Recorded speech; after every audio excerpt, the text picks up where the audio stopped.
Starlight Productions presents Festa Italiana Spring Festival, Sunday afternoon, May 16th, outdoors at the Franklin Steakhouse in Fairfield, New Jersey. Live on stage, see recording artist Biagio.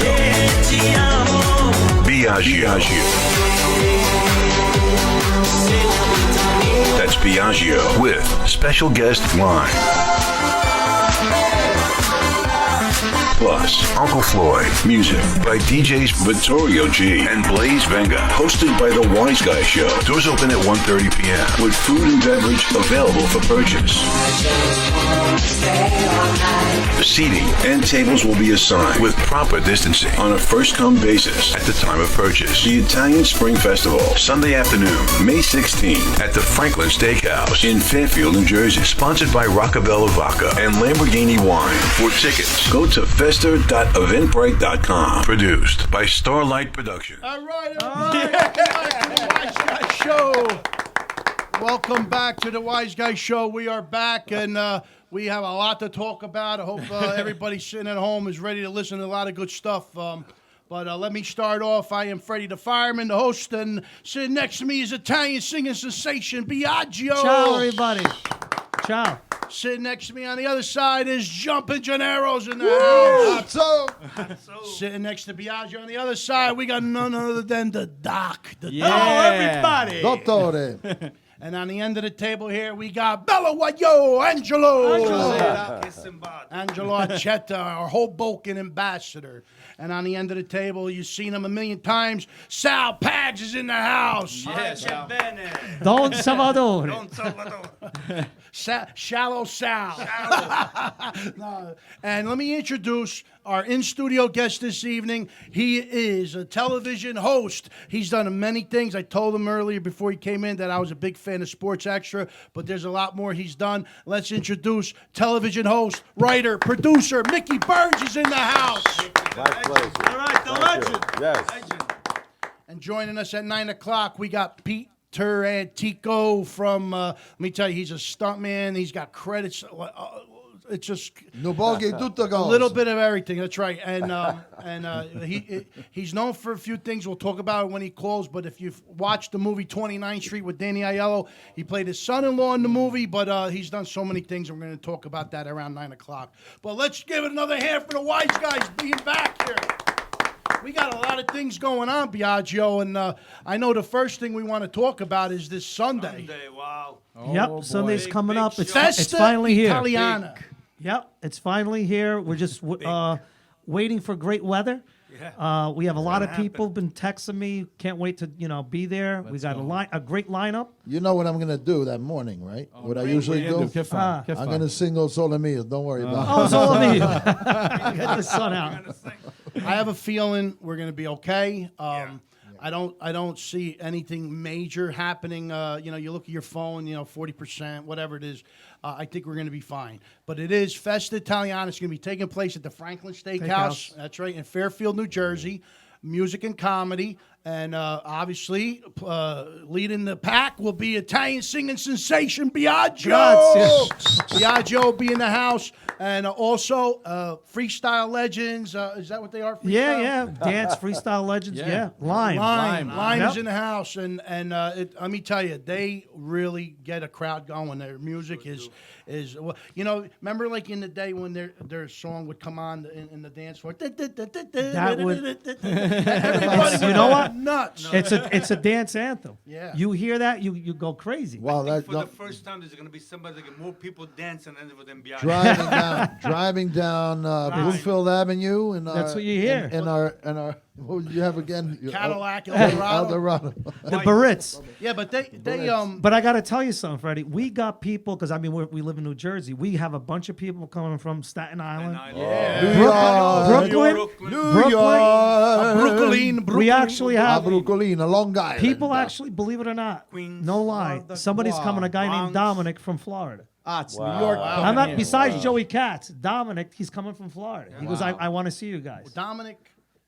Ugunyom, I don't know the last name. Okay. Dominic Ujuch. Listen, we always do. Boston, Massachusetts. Is there any tickets still available? I don't even know. Yeah, we're pretty close to being sold out. Very close. Yeah, It's and- outdoor, which And once we're sold out, you don't get no tickets. That's that. Tickets are $35. Go to festa.eventbrite.com.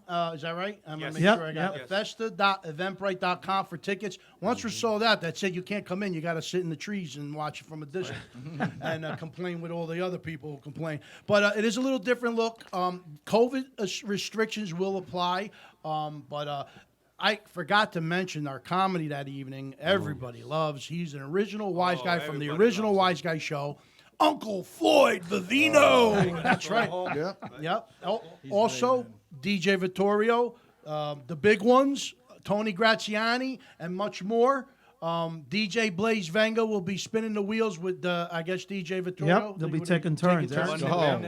Oh, wait a minute. Wait, hold on. In the small print over here. Hold on. It's going to be hosted by the Wise Guy.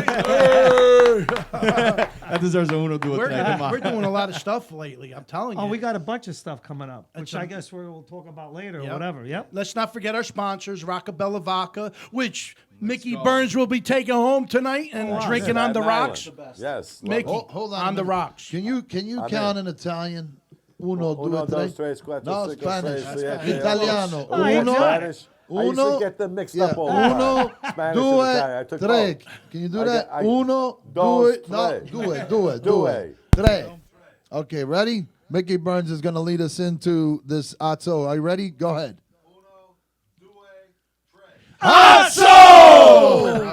Rockabella Vodka on the rocks. Trust me, you'll love it. Yes. And so let me make sure that I didn't forget anybody.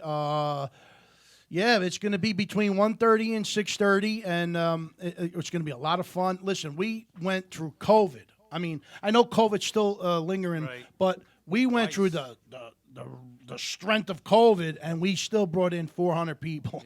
So it's an outdoor event, and it's a lot of fun. Plenty of and room. everybody loves. When Biagio hits the stage, nobody it's- wants to even go up Thank there. you, but it's great. It's an Italian festival. We got Saples, we got, Got it all. Italian ice, Yep.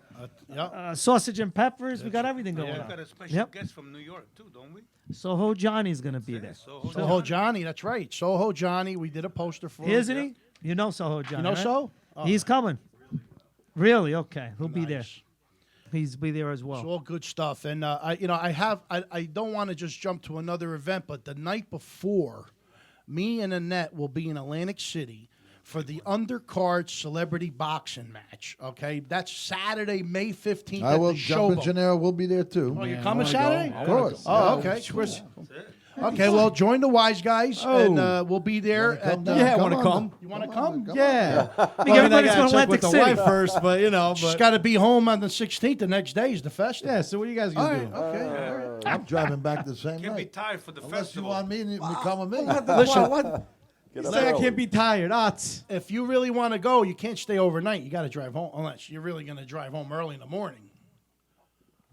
All right. All right. Okay. Well, let me tell you what's happening because there's a You lot can going handle on. it, you get here there. I got you. Celebrity Boxing Undercard press conference at 7 p.m. And obviously, we got to give a big hand for Tina DeVito Promotions. Tina DeVito. She is. She's the best. She's like. She's rocking. She's like the best. Like if you own a bakery and you needed a baker and you had the best baker in the world, she's the best event planner. Maybe She's a we'll use her promoter for like next- you wouldn't believe. What do you think we use her for the next festival? I want to definitely use it if we do the something at the castle for sure. Oh, or she whatever would we're love gonna that. do. She Yep. would love that. Absolutely. Yep. But Damon Feldman has rocked the house with the celebrity boxing this time around. Lamar Odom, Aaron Carter will be facing off, and then Peter Guns and Cisco from the MTV show Love something, I don't know. But I look, forget about that. They just got their hosts confirmed, and that is Ice-T and Coco. Come on. Let me tell you. Nobody even talks about it, but Tim Witherspoon will be fighting. Tim Witherspoon, everybody remember Tim? Absolutely. Yeah, He'll be he's a fighting Roche, and that's another match that everybody should be looking into. We're going to have a crazy night on this is in June, but on Saturday, May 15th, it's just the press conference, getting ready for the fight for June 11th. And just got to say, Damon Feldman had rocked the house, Linda Finelli, and the Wise Guys will be there. Let's rock the house on May 15th and then May 16th at Festa Italiana. Yes. Oh, man. What a Busy night. and dizzy. And that's not even like probably a quarter of what we got to do still. Like, but we will talk about more stuff later. But I want to welcome again Mickey Burns back to the show, and I really do. I'm so happy you came. It's an honor to be here. I actually wore my leather jacket to fit in. And you know I come from Staten Island. Yeah. And I grew up in a place called South Beach. Okay. And it was all Italian, and a couple of guys like me. When I was in the fourth grade, my teacher for the first 4 months of the school year called me Anthony, right? And I never corrected her because I didn't want to be different. Blend right in. That's where I came from. Wow. Let me tell you, you know, again, looking up your resume, you did a lot of stuff, and I told you, I'm getting old. Remember when you were a kid, when you were a sports fan? I don't know if you remember. Remember Sports Extra? Yes. He had a. Now I don't know what you did with that. Well, I was part of the camera crew. Oh, okay, all right. I wasn't a reporter yet. Okay, but still, I was just starting. that was. I worked with Bill Mazer and Tommy McDonald. Oh, wow. Back there. You know, that was in the early 80s. One day you just woke up and said, I'm not going to be behind the scenes anymore. Well, no, I never wanted to be. But you got to start somewhere. Exactly. You know, you got to get your foot in You got the to door. you got to learn the I ropes. did, and then they finally let me in front of the camera. And I've been doing that for 30 Well, your years. voice is, I mean, it's and we'll talk about more of it later. But I know should- you've interviewed over 300 people. Well, actually, we just finished our 500th episode a year ago. Oh, wow. Wow, really? Oh man. So now we're shooting towards 600 now. Wow. Okay, so that's why you should come to South Philly because the 500-foot cheesesteak has to be world record has to be beat. is that Profiles? Yes. Oh, okay. So all right, And okay. it's on the NYC Media Network, which is channel 25 in these parts, right? And it goes out to 20 million people in a 50-mile radius of the city. Actually, that's a great network. They It's show a great network. all the things happening in New York. We I got to mean, all get the you little- guys on this. Absolutely. Oh, let's do it. Yeah, let's do Let it. me tell you something. Seriously. New York. Listen here. Here's just some of the names that he's interviewed. Just some of a 500, but here's some: Smokey Robinson, Tony Orlando, Joe Montana, Joan Rivers, Danny Glover. Wait a minute, Joan Joan Rivers? Collins, Twice, 3 times. I think. Mario Lopez. George Foreman, and Dick Cavett, and so on and so on and so on. Wow. I mean, This was all in Staten Island? No, this is in Times Square. Oh, Times do it- Square. we Is do that where you do? Okay. Yeah, we do it from there. Can I tell you a story about one of these interviews? sure. Joe Montana, because I know you love football. Oh yeah. So He's this Italian too, you know. Giuseppe Montana. This was early. Maybe he was our 20th episode many years ago. He was in New Jersey doing a memorabilia conference. He had retired. So they said, Mickey, we'd love you to do the interview. You're going to do it from his hotel suite somewhere in Jersey. Get here at 4:30. Joe will be here at 5:30. We get there 4:30. We set, like you guys did today, set up the sound and the cameras and all of that. And they had a nice spread out for us with cold cuts, turkey, ham, potato salad. I said, this is class act here. You don't usually see that. 5:30, Joe walks in with his manager and his PR guy. And I see the PR guy giving me the finger. You know, Mickey, can I see you a minute in the corner? I said, oh, God. We didn't start yet. I'm in trouble, you know? And he looks me right in the eyes and he says, who ate Joe's dinner? Oh, shit. The spread, I guess, was Joe's dinner. Oh, We the thought whole it was- thing? The whole thing? Yeah, it's gone. So, you know, Oh, my God. So two things happened. One, Were you never, going you like- were never you wiping assume. your mouth while yeah, you I were mean, doing you it? got potato chips all over the floor. No, it wasn't me. Never assume anything, right? That's the first thing. And when I don't even remember the interview with Joe Montana. I remember starting out apologizing to him, saying, Joe, I'm sorry we ate your dinner. We feel terrible. He said, I would never eat that shit. Because I'm going out to a good Italian restaurant when this is over. Oh, wow. So I don't know if he let us off the hook or just being a nice I guy. think he must have been honest. But I'll never He just forget wanted to that. make sure that you knew you ate shit that night. You told me you ate that shit? Yeah. Yeah. So that was it. It was Wow. like getting your hand caught in a cookie jar. Yeah, you but know? that had to be some moment in your life too to interview a guy like that. Yeah. And then when I had George Foreman, I loved him. All I wanted to talk about was boxing, and all he wanted to talk about was business. Oh. The Foreman Because- Grill. Yeah, he said, when they first signed him up to be the spokesperson for it, in the interview he said, they said to me, "What do you want?" And he said, "Well, I got 7 sons named George. Can I have 7 grills?" Oh my God. He didn't think he was going to make the money he was going to make on that. He said after 6 months he got a check for $250,000. Wow. But he said something very interesting when it came to business. And that's what he wanted to talk about. He said, "Mickey, I'll tell you something.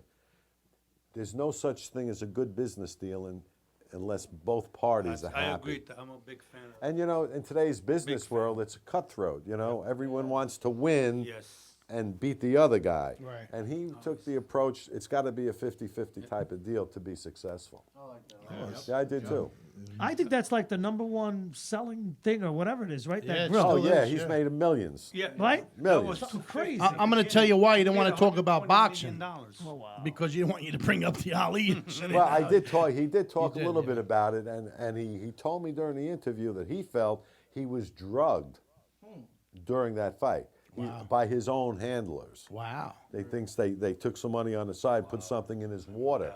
He said he was not. He didn't feel himself. Well, he was a beast. If you seen him fight Joe Frazier, he just totally dominated the whole fight. that was unbelievable. And then But to he go was- in to fight Ali and Frazier had battles like Yeah, war. How do you yeah. go from that? I mean, I don't believe just the rope it up. There had to But be he something was more. he was a spokesperson, millionaire, and he's taking good care of his 7 sons named George. Old George. And he's got a daughter named George too, Yeah, don't you? everyone's George. Yeah. I also heard that he was also a minister. Yes, he did. That when he Wow. left the first time boxing, he did his ministry, and then his wife told him to get back boxing and pay some bills now.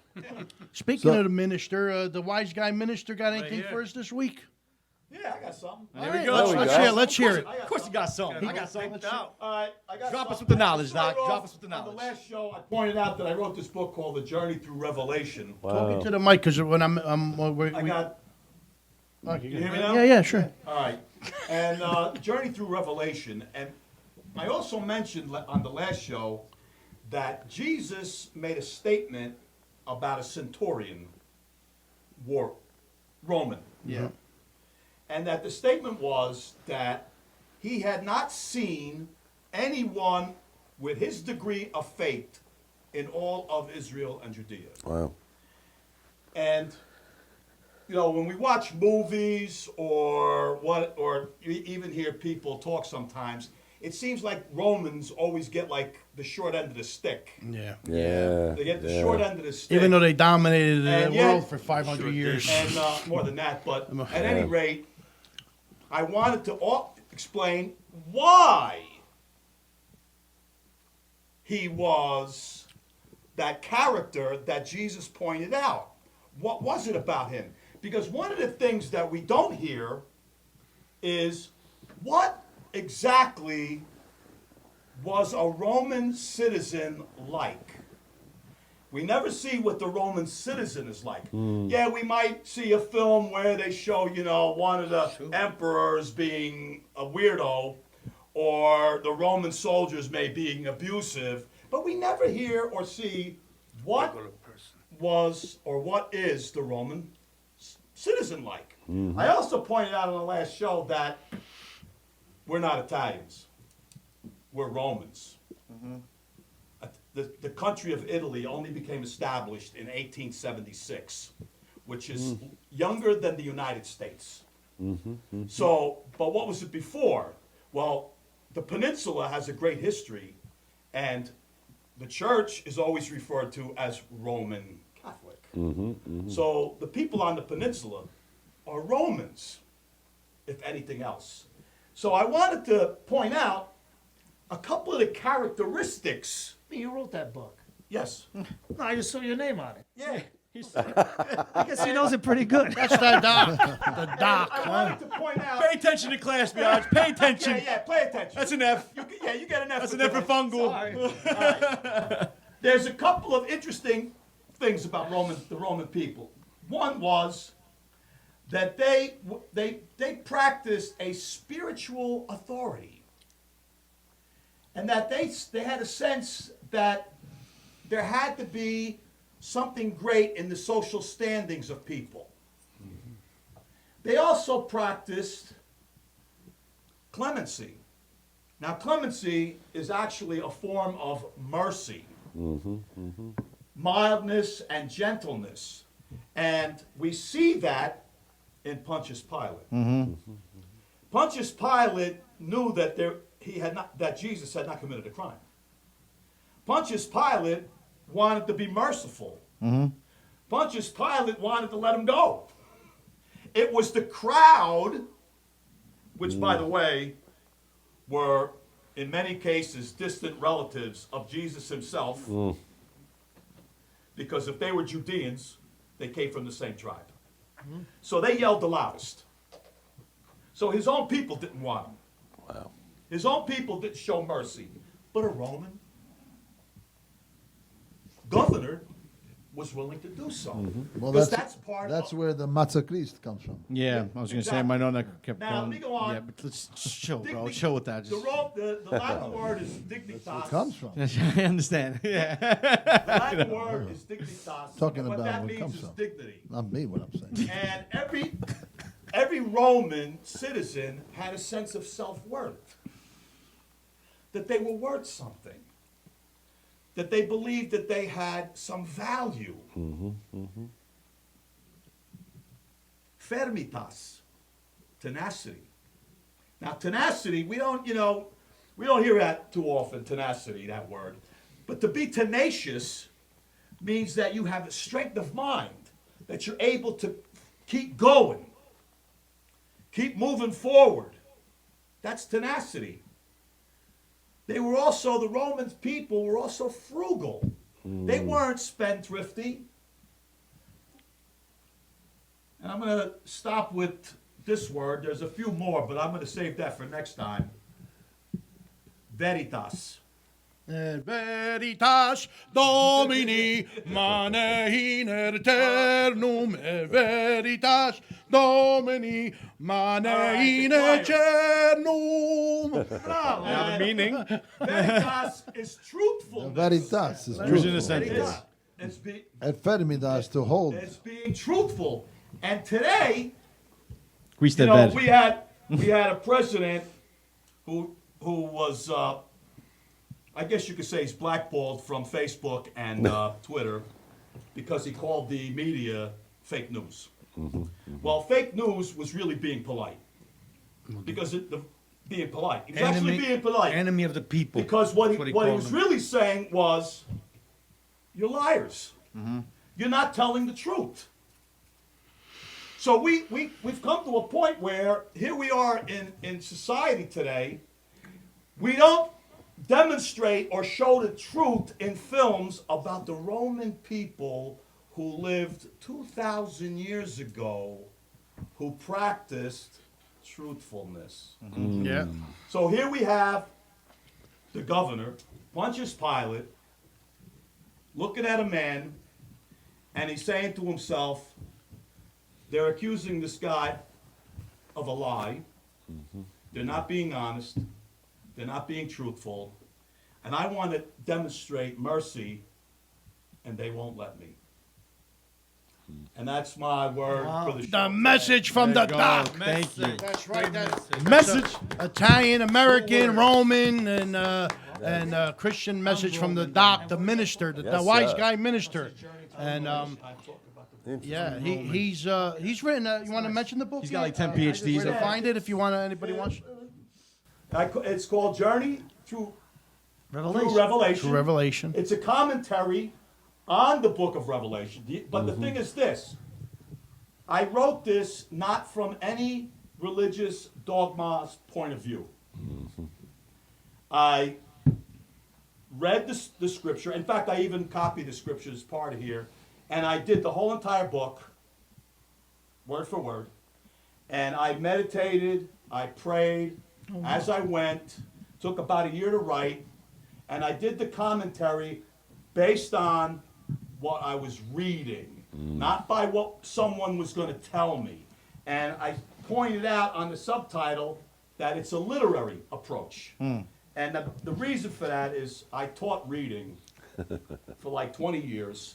So I use those elements that come out of reading to do the book of Revelation. great. I also made a comment that the Bible is actually a saga, like the Game of Thrones. Each book is only like really a chapter of the whole entire story. So the story has a beginning and an end. The interesting thing about that book is that it's both a drama and a comedy. Now, when you hear the word comedy, right away you think, oh, jokes, laughter, and stuff like that. But that's really not the definition. A comedy is a story that ends in happiness and joy, whereas a drama does not. Like the Wiseguyz show. We Yeah, end in yeah. comedy, and no, we end in a So Laughter the and be- joy. So the beginning of the story is a drama because there's a failure. The end of the story is a comedy because everything's been reconciled. So this book is just one of those books that I dealt with because it's a book of prophecy as to what are we going to expect anytime soon. yeah. You never know. What could people buy? Maybe. If they wanted to buy this, all they got to do is go to Amazon. It's on Amazon, and my name is Anthony Raimundo. If you want to know the author. Raimondo. Look him up on Facebook. You ever want to ask the doc? Raimundo. And there you have, and it's not expensive. It's rather inexpensive. So An education. Listen, I'm more concerned about people reading the message than making me rich. Anybody who was watching and wants to ask the doc any questions, feel free to instant message you. I guess. That's it. And he can't answer everything, but he'll answer a lot of things. So, I don't want to put him on the spot. 99% of your I questions don't, will I don't want to answer. stump him. But he's very That knowledgeable. can happen. Thank you so much, Doc. The Thank you, doc. Doc. Hey, the doc is all A lot right. of people look forward to learning a little bit here and there, and that's why the doc's a big part of the show. I do want to mention a few things. I want to hope everybody had a wonderful Mother's Day. I know Happy Yes. Mother's Day Happy to all the Mother's great Day. mothers out there. Yes. To the mama. that's right. Yes. Mamma mia. We stayed home Mom. and we actually watched the end finally to the end of Boardwalk Empire, and what a Oh, great yeah. series Actually, that you is. like that, huh? That was Unbelievable. awesome. Yeah. Unbelievable. Unbelievable story. How much truth is involved? It's just an. You it so was a- killed him, huh? Killed Steve Yeah. Buscemi. You understand whose son that was, right? Yeah, yeah. Crazy. Jimmy's See? son. Yep. Poor Jimmy, man. I don't want to ruin it for anybody, but it really was. HBO Max, You watched yeah. the first episode, you're hooked to. Oh, yeah. You have to. Same thing with my wife. When Did you she watch saw it, her- Jim? I watched the whole Mick? all of it. Oh yeah, wasn't that amazing? Great. I loved it. It just showed, like, I don't know. I want to see the full documentary on it, but I don't know if there's a lot of truth. The whole thing. I don't know where the storyline came from. Was that true? That's a Was true that- story. That's Nucky the Thompson. whole Yeah, story the was whole, yeah. true, That's right? yeah. That's a whole. 'Cause true story everything because matched up Lucky to- Luciano, Al Capone. Yeah, Yeah, New Jersey well, was like that. It's Absolutely. funny, after Atlantic I City. spoke with you, I did a search on it and, see if there was any clips on YouTube. And I got this little bit of Buscemi talking about his character and how he said it was about time. He said if they'd gone to another season, he thinks that it would have been too much for him because the character. Really? Yeah, it's You know- really interesting. you know what As I an see in the actor- future, Luciano though? had a long As an life, man. Like somebody has to do a movie about Luciano. No, as, No, an, but you as wanna an know- actor, it was overwhelming. Oh, yeah, of him. course. You know the, Of course, the man. intensity of the I character bet, was though. it's overwhelming. hard. But somebody's got to do. Yeah, go ahead, Fred. You know what I think I see in the future to connect with that. In the series, they had Bugsy Siegel, young Bugsy Siegel. Now that all took place in Atlantic City. Now he ends up building up Las Vegas. Yeah, he's So went to sending him to Las California. Vegas is Yep. just another empire. Yeah, another and series. Another series of an empire. Well, so. they didn't like really cut into Chicago at all with Al Capone because they dealt mostly with Jersey and stuff like Yeah. that. So they could have did a whole show with that with Torrio and all that. Oh yeah. But the point was Boardwalk Empire, how Atlantic Yeah, City just became get- Atlantic City and exactly, who brought man. it up. Yeah, So yeah. now Siegel goes to Vegas somewhere along the way and begins. They probably send him there to get rid of him. He's a pain in the ass. How about with the federal agent too? What a fucking life that guy had when he got to Atlantic City, huh, man? Yeah, straight edge, huh? Yeah, but okay. no lie though, no lie. You feel. If you really go back then and if you remember The when you were a temptation kid, probably, no. yeah. If you remember when you were a kid and you met a lot of these older timers, where they originally came from and where they're at, You know, like it's mind-boggling that you could have met somebody in the street years ago that looked like just a typical old Italian guy, but God knows what he did maybe for Bugsy Siegel or for you know, it's just crazy. You never know. It's just bizarre that they intended to use Atlantic City, and then with all the politics and all the mumbo jumbo, Scorsese said, "Oh, stiamo rompendo i coglioni. I'll just build Atlantic City in Brooklyn." That's what they ended up doing. Well, listen, you want to check it out, the Boardwalk Empire. You'll find it on HBO on demand. But for the Wiseguyz, though, I want to mention we have a new Wiseguyz Show Facebook page. Oh, now we have a group. But we opened up a new page, and it's premature. It's got 1,200 likes right now, but we just started it. So, guys, you know, we're going to have to start promoting that, and I'm going to tell you why. Because we should have done a page from the start, but I did a group, and I'll tell you why. Because you just want to know who your people are, and who joins your group are your people. You know, we have 21,000 group members on our page. I mean, in our group. So now the Wiseguyz opened up a Facebook page. So once we got to try to build that up, because once we build that up to a high number, we're going to go live on that page. And then go share that into our group, because it just mixes everybody together, and it really brings a lot. Also, I changed the Wiseguyz. We have a new Wiseguyz Show YouTube page. Now, that's also premature. We got all our stuff. I recently built it up. I added all our videos, as many as I could find, that we have. It's kind of like our archive. And it doesn't have everything, but it has a lot of recent stuff. And I want you to go there and also subscribe to that. You're going to want to go back and look at stuff that you may have been into or that you may missed. I'm telling you, we have a lot of good stuff on that. And nobody even knows it's there yet because it's new. I think we started and we're close to 600 subscribers. But we need 1,000, so please get your friends to join. And I'm telling you, we're going to be going live on YouTube. Facebook. We're going to be going live on the Wiseguyz Facebook page. So let's start working together, because I'm telling you, it's all going to blow up sooner or later. And whether you believe it or not, things are opening up. COVID held us back. Things are opening up. Yeah. And I'm going to tell you Absolutely. one thing. People are watching us on Facebook worldwide. Yep. That's Definitely. a Well, fact. here's a few other events I got to mention. It's very important that I tell you, because it's first, we're doing the celebrity boxing on June 11th. Now, we're doing the press conference. We did the press conference in Philly. Now we're doing, on June 11th, the celebrity boxing at the Showboat in Atlantic City.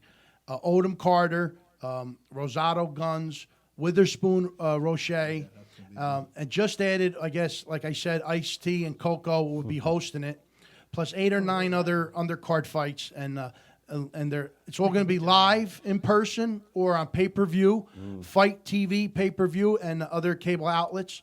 Damon Feldon hit like a home run putting this all together with his help from Linda Finelli and Tina DeVito Promotions and the Wiseguyz, Wendy Williams. Yes, that's right. Yep. She's been doing a lot of plugs too. And the Wiseguyz do all their posters. You know, so I mean, we are a part of them, and we're a big part. This is going to be an amazing moment, and I can't tell you how much I can't wait to do this. But here's something else, if I can find it. Wait, tell them. Wendy Williams put the clip on. Yeah. Wendy Williams put the clip of the press conference in Philly, and Annette, the talent coordinator, was caught on the show. Find that. Here it is. This is just 2 other events that we're doing, or 3. No, I should mention that. 2 other events that we're doing that is just gonna. I'm trying to tell you, this is what I mean about the Wiseguyz Show, because doing the celebrity boxing separates us from other things, but we still do other things that separate us from celebrity boxing, and one is the Godfather birthday, Renee Colbeltry Big in South event. Philly. Oh my God. The South Philly. May 24th. That's right, May 24th. It's Renee's birthday, but they're building the world's largest cheesesteak at 500 feet. Over 500. Yeah, they said it's 2 blocks long. Yep, Yeah. and 2 it's a blocks. multicultural cheesesteak. So they're going to have different nationalities make a section of the steak of feet. their. They're going of to their- provide the Right. bread and the meat. Yeah. and It's every everybody's 10 going to feet, put their Freddie. fixing. Yeah. Every 10 feet are different. There's a different Yeah. chef, Yeah. right? Every Yeah. 10 feet. Every Yep. 10 feet. So what is the Italian guy going to make? There's a few Italian Yeah, guys. but what is he over gonna there, make? from different areas of Italy? Well, He's gonna make agar. Our He's gonna make family's a little gonna make beefsteak. the Napolitan style. We got that. We got And, Cavallo. They're going to put on Korean- the Korean, they're going to be from every culture. Yeah. Okay, every that's culture. great. Voglio Patana pecorine Cheech. per- Every culture. But there's going to be so many Tina DeVito promotions again. I got to give her applaud every time. She rocked I don't know the when she house sleeps. on this one. There's going to be celebrities from sleep. all over joining in. If you go on Tina's page, Tina DeVito Promotions, you'll see everybody. So many that it's just going to be just an amazing. Well, they're time. shutting down the street, right? Shutting everything down. They're gonna have to. And Yeah, between the 500-foot sandwich? between the sandwich and all the people. Yeah, they're gonna have to And shut it Biaggi's down. going to perform that night. Yeah, well, they have a lot of performers. Let's Yeah. go. Jumping Janelle's going to be performing. Yeah, jumping They gotta do a Gennaro. 500 Wait, we foot got sandwich. Blaze Jr. is going to be jamming with his team there. If you're gonna have a 500-foot sandwich, you know what you need? You need a 500-foot long glass of wine. Go with it. Don't worry, it's going to be vino. You need 500 Sneaking toilet my own bowls in. after. No, but it's all going to take place on Monday, May 24th at 6 p.m. in Philadelphia's Little Italy, and it is Renee Copeltri. Renee is owns the Rim Cafe in Little Italy over there. I'm sure that's going to be the home base, and he's a chocolatier. He's like an amazing world famous France chocolatier. to South Philly. Yeah, he is. You go there, he'll make anything chocolate. He's got chocolate sausages hanging in his window. He makes the best truffles. I mean, this guy is the real deal. And he's our friend. And Renee, we're going to see you in South Philly on May 24th. I'm sorry. Three, Hatso! Renee. And here's the last thing we're doing. I don't want to jump the gun, but this is the last thing. I got to mention it because this is something that's really going to blow people's minds together because this is going to go around the whole country. Okay, it was confirmed September 25th. Okay, and it's a dinner and a show, also in Philadelphia, Pennsylvania, and this is the Uncle Louie Variety Show. Biagio and the Wiseguyz show all combined into one Show. and yes, into one show. The Wiseguyz will be hosting it. Obviously, we're not comedians. We're just gonna tell you what's going on and who's Sometime. But let me tell you, Uncle Louie and Biagio, there's nothing better than that with us hosting it. Thank you, the I mean, best. Absolutely. Is that? I mean, seriously, let's. And think we're about working on other dates. He's talking about Detroit. Detroit, Yep. We're going to California. go all over the place. September 25th, 6 p.m. And it is going to be in 1933 West Mayamenzing Avenue in Philadelphia, Pennsylvania. Uncle Louie You just sound like a Variety. president right there. What was Chinese that? place. Did you know what was that? Look, Mayamenzing. Okay, opposto cinese. Maya Menzi, I don't even know. But we know it's Galdo's. We know it's an Italian place. Maya Menzi. Galdo's. You got another 4 or 5 months. Whatever. Roberto. Trust me, this show's going to travel to Atlantic City. It's going to travel through Detroit. It's going to move around. And Florida, we're going all over. And we want to go to thank Italia. Lou and Carlo and obviously their manager Tony Napoli, Tony Napoli. that put this all together with Biagio. And if you're interested in this event, go to our Facebook page or go to Uncle Louie's Facebook page and check out the poster. But if you're interested in tickets, go to tickets eventbrite.com. That's how they have it, and look for the Uncle Louie Variety Show and on September 25th. So this is just a few just, things that we're doing. I mentioned a lot, though. I mean, what's better than this, huh? Yeah. No, we're going to have a lot of fun. Like I said, things are opening up. People are, want to get out and have fun again. That's for sure. Right? Yeah. So right now, everybody, listen, all these theaters right now are being clobbered right now because everybody knows things are opening up. Yep. So all these different events, everybody's calling them all at once. Yep. Yeah. Because I know now all of a sudden the theaters are saying, "Oh, we're booked. We're doing this. We're doing that." So things are hopefully finally starting to All get back. good stuff. All good Yep. stuff, and so much more to come. The Orange, yeah, you can't New talk Jersey about it all too Italian American Festival is taking place in September as well. We'll be at that as well. I That's- hope the San Gennaro's back. Yes, yes. That's what we're hoping for. So Mike That's could go going to be a up on tough one, but stage. we're hoping that comes back, right? Yeah, so But Mike Joe could go on Causey, stage. Joe hijack the Causey go jumping Joe Gennaro. Causey. Yep. All right. Well, let's get Just back. so you know, Joe Causey got into the Soprano Con. He was waiting outside, and I opened the door and I said, "Come in." So make Bravo. sure I never Let forget. me tell you, Joe Causey's another original wise guy. He from the original Wise Guy show. And I gave him a VIP. Let's get back to our guest here, Mickey Burns. Mickey, how's it going? Are you having a good time? What did you think so far? I mean, you guys are busy. Yeah, we talk, huh? Mick? Mickey Sorry, man, Burns, we do you talk. know? Do you know? Was there a moment with you and Joe Causey mentioning Joe Causey? Well, we're neighbors. Your neighbors, okay. Really? Oh, They yeah. both live in Staten Island, yeah. I And, don't know how and close. I've had him on my show as a Okay. guest. Okay. He was the original Wise Guy, And he wants to be an actor. and he wants to be an I actor. think he was Tony Soprano's stand-in at one point. Really? Oh, that's Oh, right. sure, in the yes. car, I think. Yes. In his I truck didn't- or I something. didn't- Yeah, yeah, yeah, He yeah. said he was in it. Yeah, Oh, yeah, that's yeah. right. I do remember him saying that. That's And right. he was. I just wanted to mention my books. Oh yes, I, please. I got two of them. Duo. Do it. Uno, Do it. Do it, Libre. And the first one is a memoir. And that took me about a year and a half to write. And I grew up in what's known as the city housing projects. So that's from the projects, the profiles, it's my journey out of the projects, what I used as a vehicle to get out of the projects and have a better life for myself. Oh, that's great. That's really What's the name of that book? It's from the projects to profiles, a memoir. That's great. Where could they get it to mention? BarnesandNoble.com, Amazon. Do you have a few here? No, I should have brought. I was going to buy one. I'll buy that one. Well, I'll mail you one for free. No, I want to buy Because it. I want to be part of the wise guy.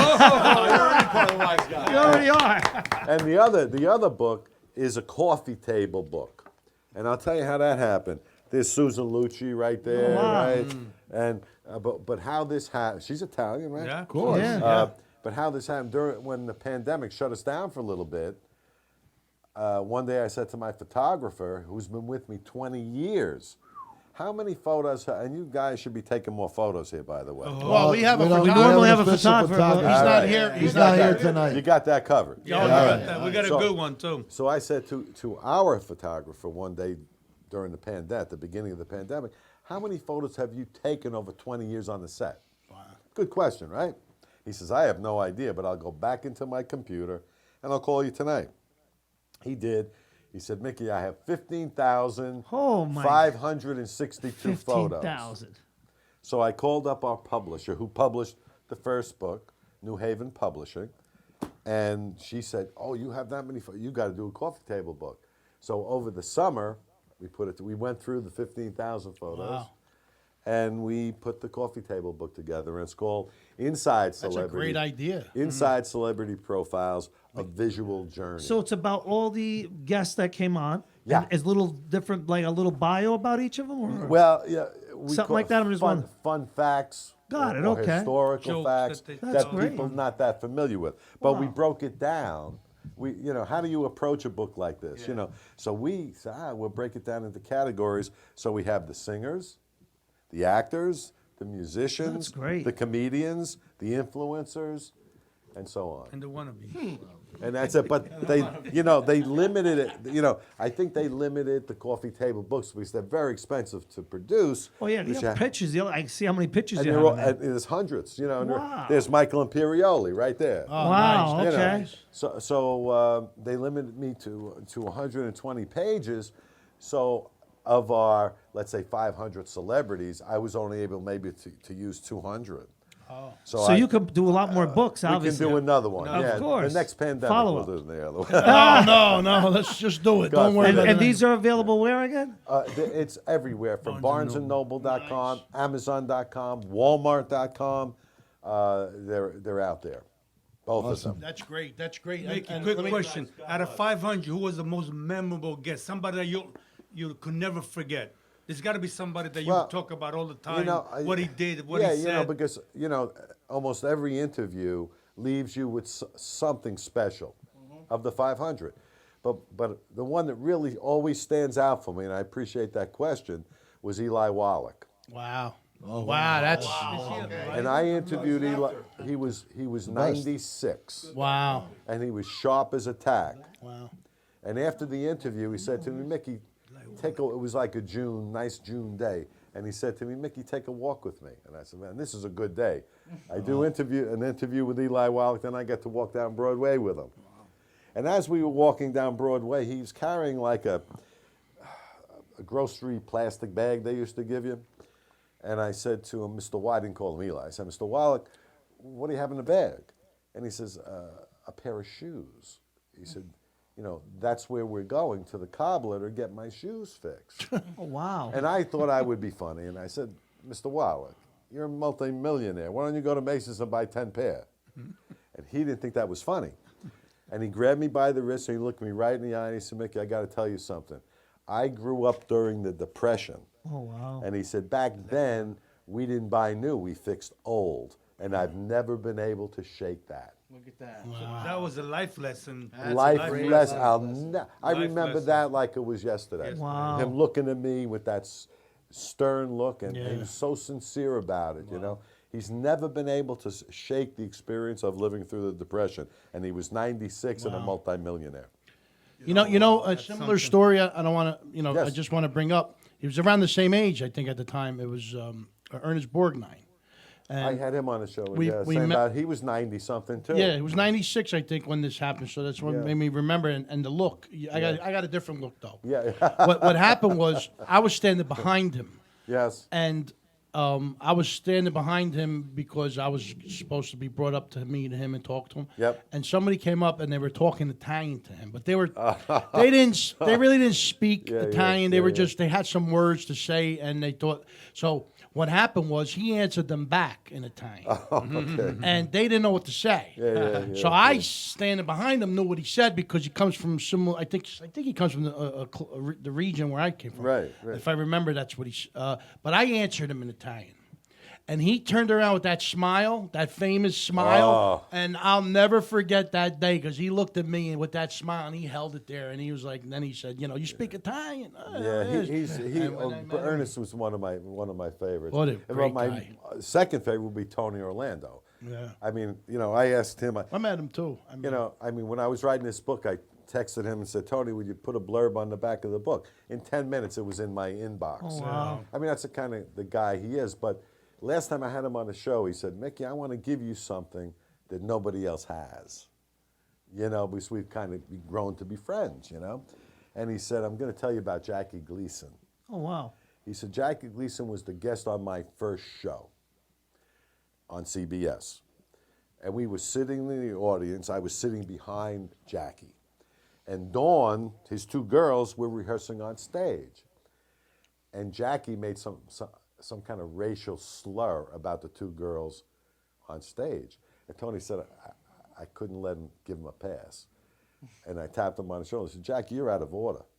You owe me an apology. Oh, wow. And you owe those girls an apology. He hasn't had a show on TV yet. That night was his first show. With that, Jackie Gleason said, you're just a snot-nosed kid. I'm the biggest star in television. Go shit in your hat. And he walked out. And the executive rushed over to Tony and said, Tony, what, you just chased the biggest star on television. This is your first show. Who are we going to get to replace him? He said, I don't care. I couldn't give him a pass on what he did. Wow. Another life lesson. So now... Yeah, they called him the Great One. I mean, was that... Yeah. That's his name, right? So The now Great the One. story's not over yet. So now Tony goes down to his dressing room to sulk, to figure how we're going to bail out of this situation and wait to see who his guest is going to be. And about an hour later, knock on the door, Jackie Gleason. And he comes in and he said to Tony, Tony, is this my script? And he throws it at Tony. Wow. And he said, open it to the first page. And Tony opens and said, I apologize, Jackie Gleason. Wow. Wow, that's a nice Wow. story. Life lesson again. And Wow. he said that they remained friends throughout Jackie's life. Before every show Tony ever did on CBS, Jackie called him prior wishing him good luck. Wow. Because he stood up to him. Now this was great. That's was great. this the show they had? Actually, he had like a special show. What was it like? It was Tony O'Land. It Yeah. was it started out as a summer replacement. Almost like a Sonny and Cher kind of thing, right? Yeah, it was Right? very popular. Yeah, a variety show. It was. Right? I remember that. Wow. Yeah. I didn't know they had Jackie Gleason. Wow. Well, each week you'd have another star, Right, but Jackie right. was the biggest Did, star. did you ever hear the story about Jackie Gleason at the the blue something in Newark on Clinton Avenue? No. He got up to do stand-up comedy. This was years ago, and there was a heckler that kept bothering him, and he finally stopped everything, and he told the guy, he said, "Look, you like to step outside?" He goes, so I go outside, and I said, now. And as soon as he said now, he got knocked out cold. They woke him up and everything, and he finally came to. He was in the basement of the place. The blue. The bucket of blood that he said that they called the place. You know? So they wake him up, and he sees his manager's there, and he's like, "You okay?" Yeah. He goes, "Who was that?" He goes, "That was Tony Galento." 2 ton. He goes, Tony, 2-ton Tony Galento. He goes, you know. "Well, did you know that?" He goes, "Yeah." He goes, "Well, why didn't you stop me from going outside?" He goes, "Well, you're a wise guy." That's what he told him. I'll tell you, do you have time for one short story? Or you got Yeah, no, we got 5 minutes. We got 5 minutes. Dion DiMucci from, what's the name? Dion and the Belmonts. Dion and the Belmonts. I had him on his 60th birthday at the Hard Rock Cafe in Times Square. Oh, wow. So during the interview, I asked him about, because I had read somewhere that he was part of that tour through the Midwest with Richie Valens and Buddy Holly that had that plane crash. Okay, yeah. Wow. And he was jovial. He was playing the guitar, doing unplugged songs from his new album. But when I asked him about that, he just went dead serious. Oh. And he told me the story. He said, "Mickey, it was the worst experience." He said, "We were going through the Midwest on school buses, and the heaters broke down. Sure. And it was the coldest winter." And he said, "We were all getting sick. So Richie Valens went to the local airport and chartered a flight. And he came to me that afternoon and said, 'Dion, we got 3 people. It was Richie Valens, the Big Bopper, and Buddy Holly. And we have one more seat. You want to come with us?' So he was getting sick. He said they wanted to get to the next town and rest up a little bit for the next concert. So Dion said to him, 'Richie, how much?' He said, $34. And Dion thought about it and said, 'I pass.' And Richie said, why would you pass? He said, 'Because $34 is the exact amount my mother is paying for rent in the Bronx. Look at that. And she'd never forgive me for the indulgence.' Wow. And then he looked at me like with a tear in his eye, and he said, 'Mickey, I'll tell you, if it was $32 or $38, I would have been on that flight.'" Wow.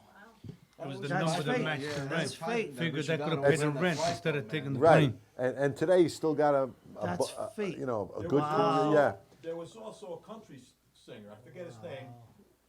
There was also a country In the act. in that act. Yeah. That decided. And Waylon Jennings. And what happened there was before that third person, Yeah, they never got a 4th.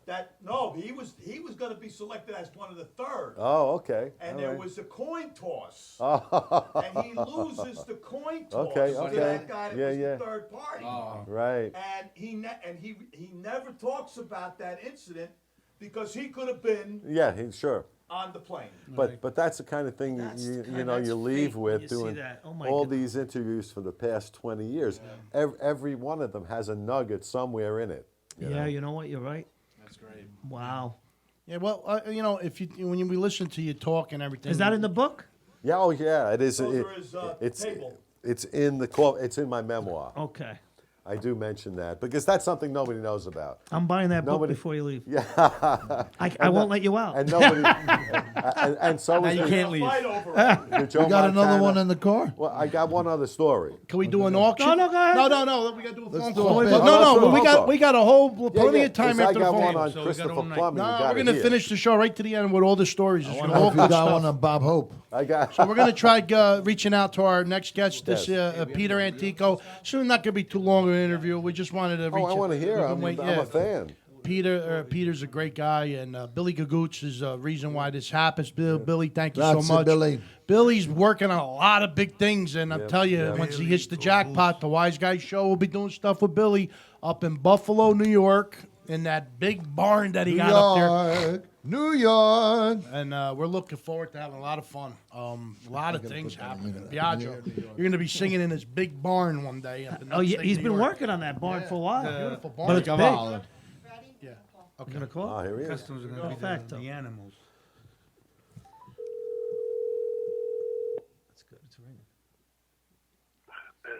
Hello. Hello, is Peter Antico there?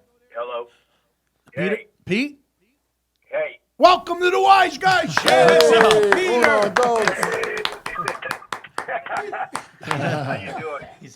Finally, we got you on. All How's right. everybody? All right. Great. What's up?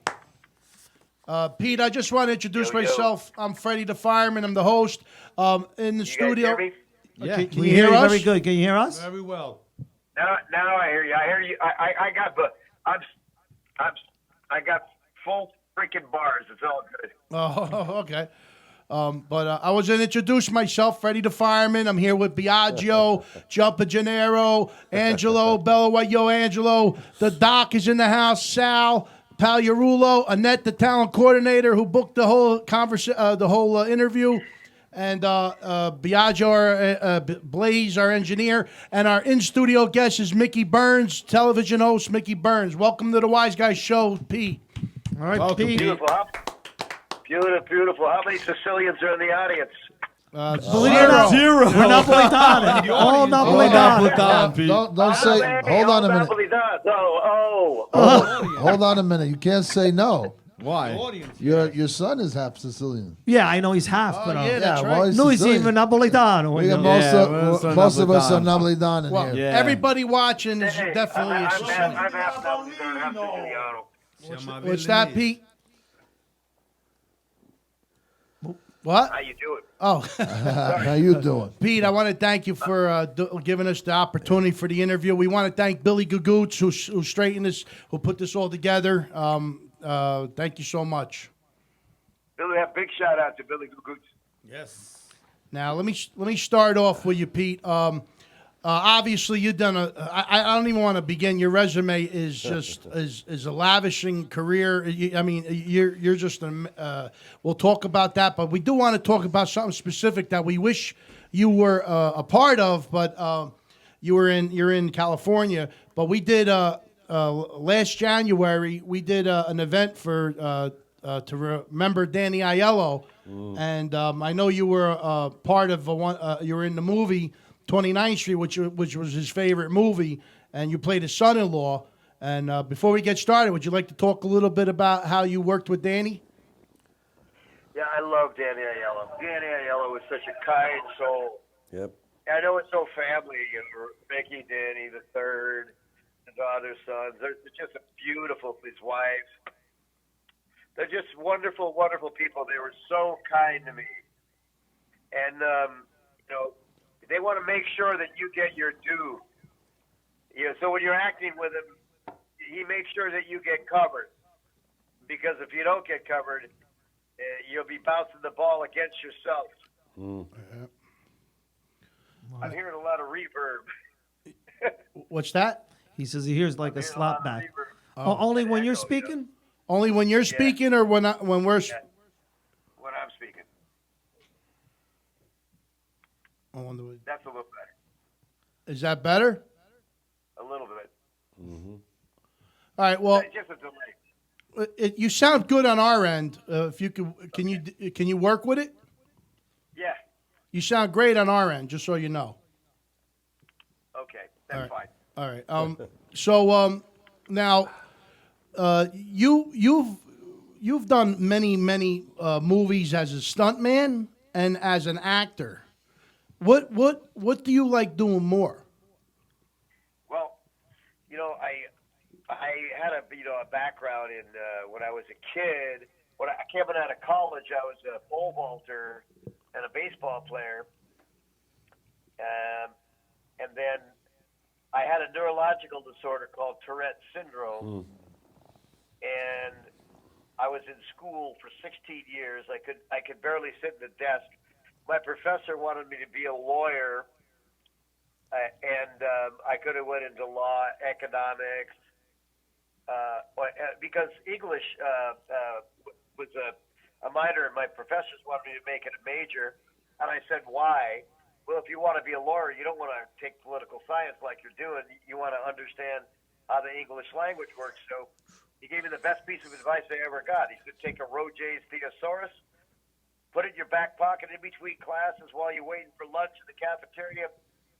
Open the book and start reading it and increase your vocabulary. Because he goes, what law is basically, understanding the English language at a deep level. So you basically can speak and have a command of words that normal people don't understand. It's like its own language. So it's not that you're smarter, you're just more well-versed in the vocabulary and the mastery of language and the understanding of language and its meanings and inferences. So I think that was wonderful. And then I ended up trying to figure out what I wanted to do, and I fell into doing stunt work because a friend of mine introduced me to this guy named Monty Cox, who was the world's probably premier wild animal, big cat, lion, tigers, and exotic animal trainers in the film in Hollywood. And he did a show called Doctari, and he had the Lincoln Mercury Cougar, he had the Bengal Tiger in Apocalypse Now, and he introduced me to a stunt school called Paul Stater Stunt School, and Paul Stater was the stunt coordinator of Poseidon Adventure and The Great Race and these old great classic films, and I got into learning how to do that from being an athlete, and at the same time I could hide all of my symptoms of Tourette's because I was moving around quite violently sometimes. But if I was crashing through things, no one would pay attention because they said, "Oh, the stunt guy's doing that." I mean, so that's a really kind world because I got a lot of acceptance in that world. But I had a higher level of education, and I love to perform. So after about 8 years of doing that, or 8 to 10 years at a high level and a bunch of A-list movies, and doubling, some very, very big actors, I was fortunate enough to do stunts for Sylvester Stallone, Don Johnson, Al Pacino, and Robert De Niro. And though it's just a competitive business, but for a kid that had Tourette syndrome, to be able to be, on the A-team with working for some of the biggest name actors in the world was really, it was a little dream, but it was a godsend, and it was a privilege because I didn't even recognize what I was doing, and I thought it was just normal. Because if you're good at something, you get to do it. But if you sit back and think about it, it's like a lot of people would want to be in a situation to double like the big actors that are in films today, like the younger generation. I mean, they're very blessed. That you latch on to a big lead, and you're like a celebrity in your own world. This is Jumpin' Gennaro. I want to ask you something about that. So, obviously, you have to be really good at what you're doing in order to limit injury. And so, and once you become a master, you basically find a way of not, going into a roll or a jump or a fall without getting injured. So, how long did it take before you got to that point before, you weren't injured? Well, it takes years of understanding. You may know how to, ride a horse, but in my day, when I was 21, you had to have skills and do everything. You had to have skills on horseback, skills on motorcycles, skills driving a car, and that you learn. That's something that you have to be taught. but motorcycles is a good background because it teaches you to keep traction on the back wheel for control of the car. Then the mastery of braking and the use of gas to slide cars. And then high work or high falls or, porta pits and pads and learning how to fall from higher and higher heights, starting very low. And then the use of things like, air rams where you get propelled through the air by stepping on a metal platform that has pneumatics on it that springs forward in the air. Or getting lit on fire, or doing that, learning fire safety. And then just being an athlete other than that because when you doubled a lead actor, 25 years ago, if you rode horses, you did it. If you was doing high falls, you did it. If you was lit on fire, you did it. If you drove a motorcycle, you did it. If you drove a car, you did it. There was usually one guy doubling it. Nowadays, they have 3 people that do 3 different specialties. And you can make a good living doing one. Wow. I want to ask you, what was your most difficult stunt, and if that there's a 2-part of the question. Your most difficult stunt that you recall, and one that you really did get hurt. Well, I did. I don't know. Difficult for me is working with a team of action or stunt professionals, doing some high-level sequence car and motorcycle stunts where you're all in a shot and you all have to be at certain places at certain times where there's cars turning over, cars sliding, and you all have to be on your spots at the right time. You got camera, crew, and all kinds of people around you, and you may be on the street. That is much more dangerous because everyone has to be professional athletes and think on their feet. Because if someone goes a little wide or misses their mark, everyone has to be aware and compensate to make things work so nobody gets hurt.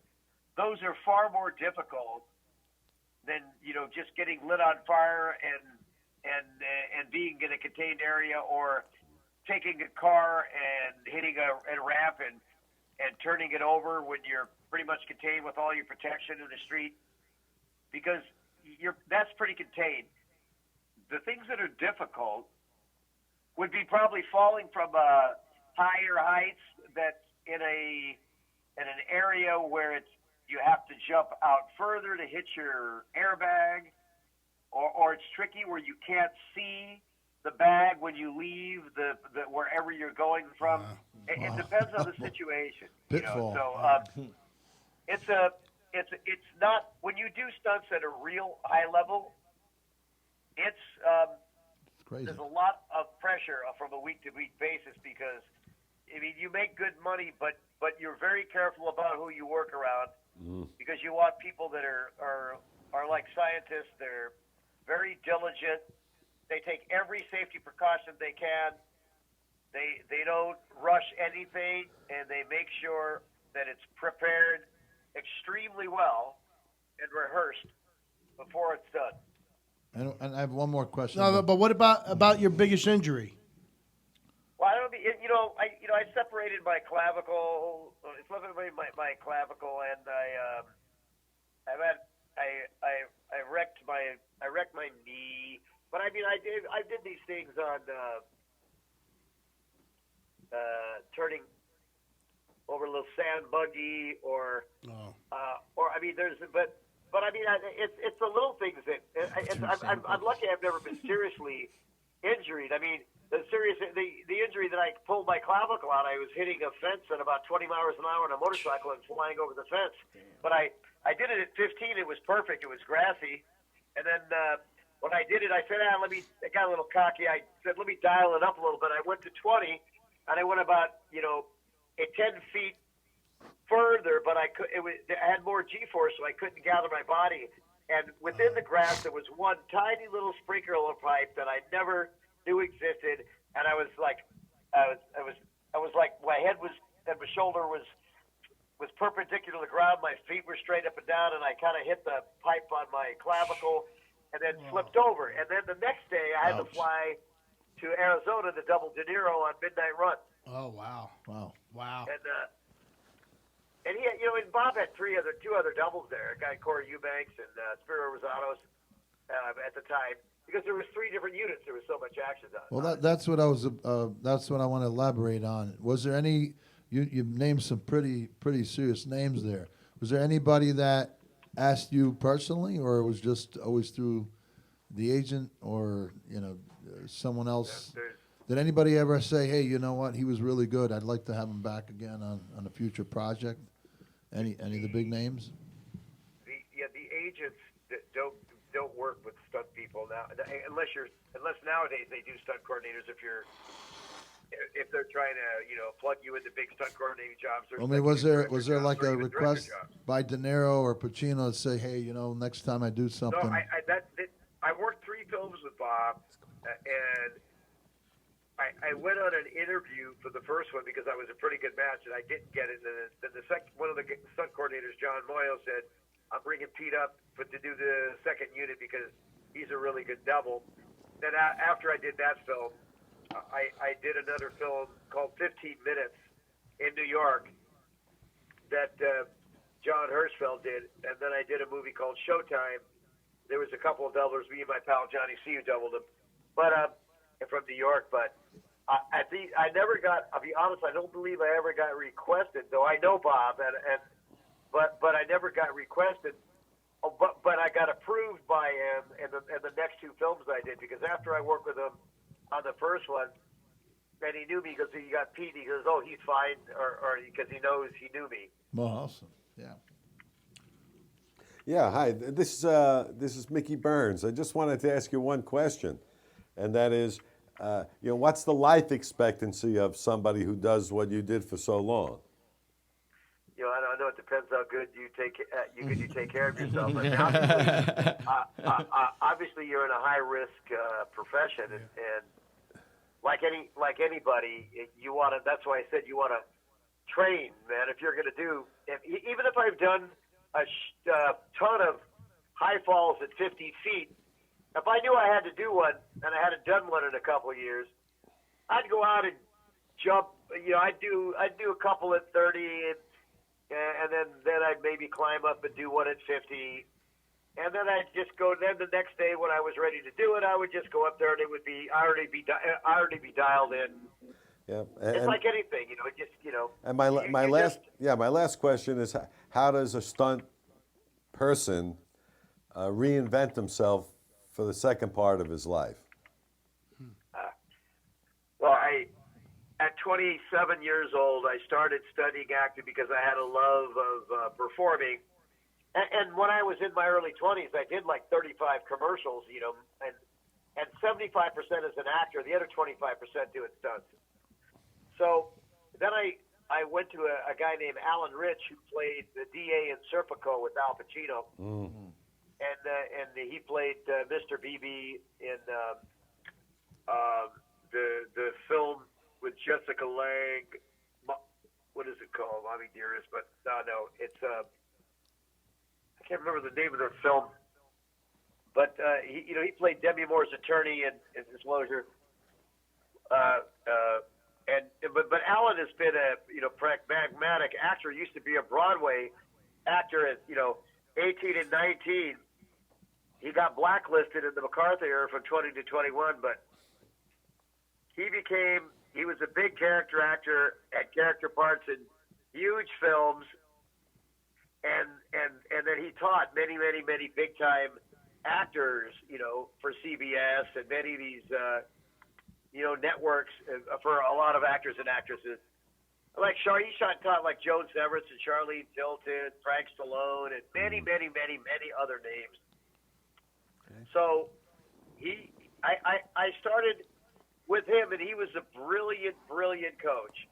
I mean, he was on the stage with Claude Rains in Darkness at Noon on Broadway. Yeah. I mean, so you really have to think about these type of people. So, okay.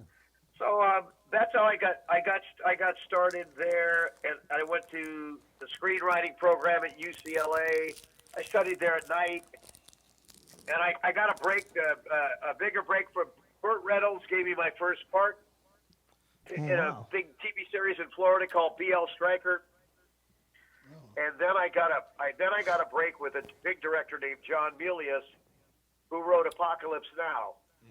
And he was directed a little TV drive-in movie classic called Motorcycle Gang. And I went in and I thought I was going to read, and then he ended up having a conversation with me for about 30 minutes about motorcycles, because Chuck Zito is a close friend of mine.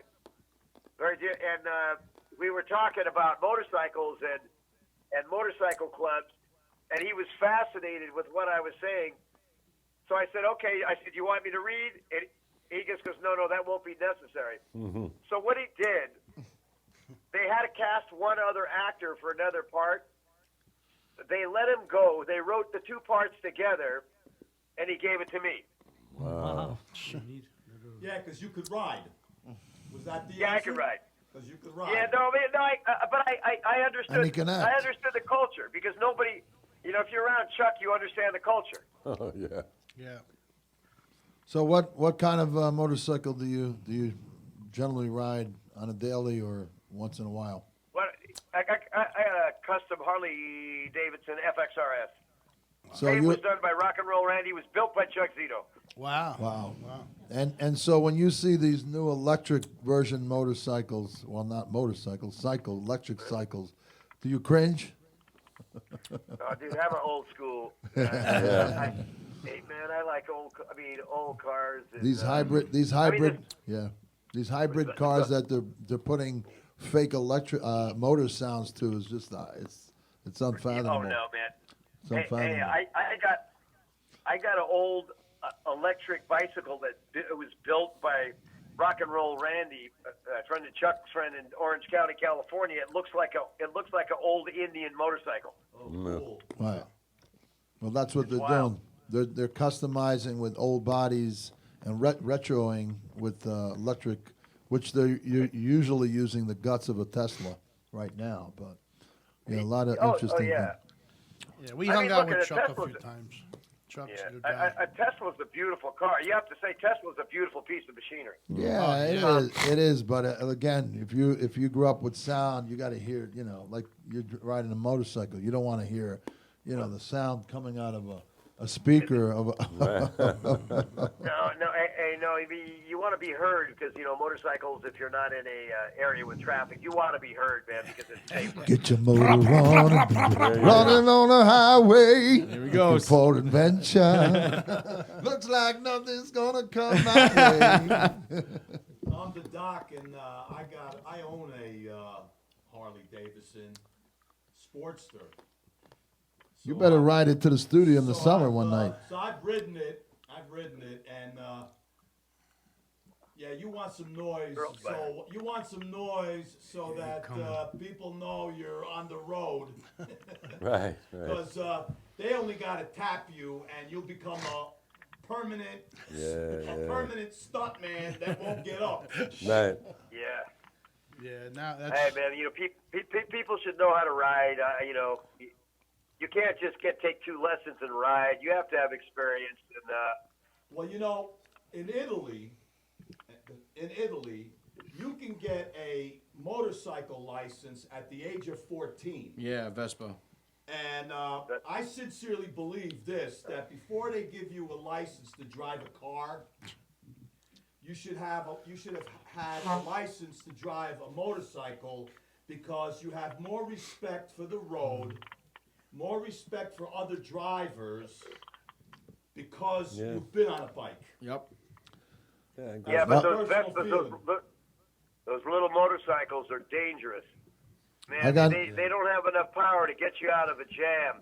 No, I would rather have that kid and bring him to a motorcycle track where he could just ride his ass off on a motorcycle track and get good at skills of braking and accelerating and turning, and hey, I hear you, man. Give him some real experience. I hear you.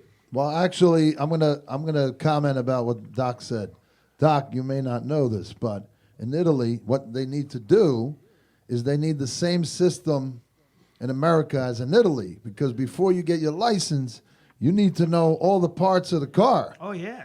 Okay. You gotta be able to repair it. You have to know all the parts of the car. Right. And what their function is. Exactly. Okay. Exactly. So that you need a The whole different lot more- school, not just writing. You need the education before you get in it. Definitely should do that here. Well, Pete, I want to ask you, what do you got going on now? Anything you'd like to mention? Yeah, I mean, I produced a documentary with Lionsgate Films that's currently playing on Netflix called Ronda Rousey Story. Oh, wow. It's a documentary that's playing on Netflix. It's really good. Yeah. Netflix is actually coming out with. Do some you know? pretty Do you know magnificent Rhonda? stuff. Yeah. Yeah, of course. I did it over 6 years. I did that documentary over 6 years. Wow. With my producing partner and director Gary Stretch, who was the world champion, WBC 154 pounder. Wow. Yeah, but it's a beautiful film, Oh, we're gonna watch it. You better believe it. Absolutely. and I'm currently directing a documentary on the global financial system right now. Wow. And Okay. what's this? Is Street Justice out yet? I keep seeing something about Street Justice. What is that? I think that's Chuck's film, Oh, okay. Chuck Zito's film. Yeah. Is that complete? No, he's working on that, putting that into production. And what about Midnight Pass? Midnight Mass. I'm sorry, Midnight Mass. That's a TV series. Okay. That was shot. I did a little episode. It's shot in Canada. You're doing this through the whole pandemic? Yeah. I mean, Wow. Look, Wow. they have good safety protocols Well, in you the keep them film busy. business. I mean, look, you just have to remember, you can't operate on fear, because I believe they really overdid the fear part of it, because if you put in the news anything every 5 minutes, hey, if they said that people had heart attacks every five and another person died, because more people died of heart attacks than they died of specifically COVID. More people die of prescription drugs and hospital error, 620,000 per year. 1.6 million die of tuberculosis every year. Now, if they put any of that in the press every day, and tuberculosis is contagious, everybody would walk around, oh my God, I might get tuberculosis.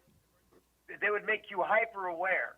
So I kind of look at things, back from a neutral, eagle-eyed view, and I think when this is said and done, a lot of this data, which has been questioned over and over and over again, at the expense of people, they're gonna. I think they're gonna change a lot of legislators after this information comes out. Well, I only brought that up because we pretty much have gone with our show through all of that, and we've done events, through it. It's just interesting that you're actually, that there's actual, set production. Sounds like you've been pretty busy through it all. That's all. Yeah, but the thing that's horrible for me, and there's people been saying it and people ignoring it. Why is Governor Cuomo in New York, when it came out, he knew that they had something contagious that they didn't know about? He put them in nursing homes and lied about it. But wait, why isn't he arrested for premeditated manslaughter, murder? All those people that died could have been avoided. They had a hospital ship that was empty. When you think about that, this isn't political. This is humanity. It's inhumane. It's unscientific. You want to laugh, Pete? We don't really get too political about, on the show, but I want to mention that ship was for people without COVID, and he even screwed that up. He sent people on the ship with COVID, and that even got screwed up. That ship was meant for patients without COVID to be moved to be safe, so they didn't get COVID. And he even screwed that up. They sent patients to that ship with COVID and messed up that whole operation. Well, the Jacob Javits Center was not utilized when they had all the space and the beds. I'm not sure. Not too many people talk about it anymore. But the federal government built a location in all 5 boroughs, and they weren't even used practically. And it just. Listen, but that, respectfully, for any human being with common sense, you have to ask the question: why not? And if you're a politician in a high level of power and you're playing politics on the national stage, and respectfully, for Hollywood to give him an Emmy forget about it. for those negligent and potentially criminal actions is disgusting. Yeah, well, that's the way the world is today. For some reason, nobody's doing nothing about it. You would think our intelligence or whatever. I don't know. I look, I got to say, I grew up in the city of Newark. I was a fireman there for 25 years, and I was telling Mickey before the show started, I learned a lot about what goes on in the world, and especially when it comes down to being a fireman, you get hurt. If you die, I know they show like they care, but really they don't really care. What they really care about is who's going to take my place or when I'm going back to work. And I learned that, and I still stayed on the job and finished my career there. But there was one specific thing I mentioned is I got hurt. Actually, I got smoke inhalation one night we had a bad fire, and I got rushed to the hospital. And I was out of it. Smoke inhalation pretty much knocks you out. You have a massive headache, and you can't breathe, and it's a horrible process. And I finally came to after getting enough oxygen and medication, or whatever they gave me. And I was in this major medical hospital called University Hospital. Remember, I was a fireman, professional fireman, just got smoke inhalation, rushed to the hospital. I woke up feeling a little better, and there was not one representative from the fire department that was there wondering what happened to me. Wow. So I had actually called the chief and say, Chief, is anybody, where you at? I was like, what do you mean where I'm at? I'm at the hospital. And they're like, oh yeah, there's nobody there? I'm like, no. And then so they send a car to come pick me up. But I could have died there, and life went on, and they didn't, you know what I mean? So what I'm saying is, I look at it, if that's the way it was then with me as a fireman, just think about what the hierarchies of this country really care about the people, and I feel that that happens, and I just think we're just guinea pigs in a country that just wants to be in control of the guinea pigs. You just call this well, the thing that what you bring up is that it doesn't matter if you're a Democrat or Republican. These are humanitarian issues. Exactly.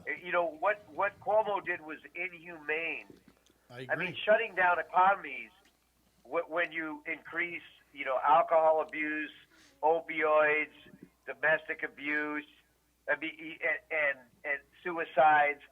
You have to measure at what point does the solution to the problem outweigh the problem. And why that's not being discussed.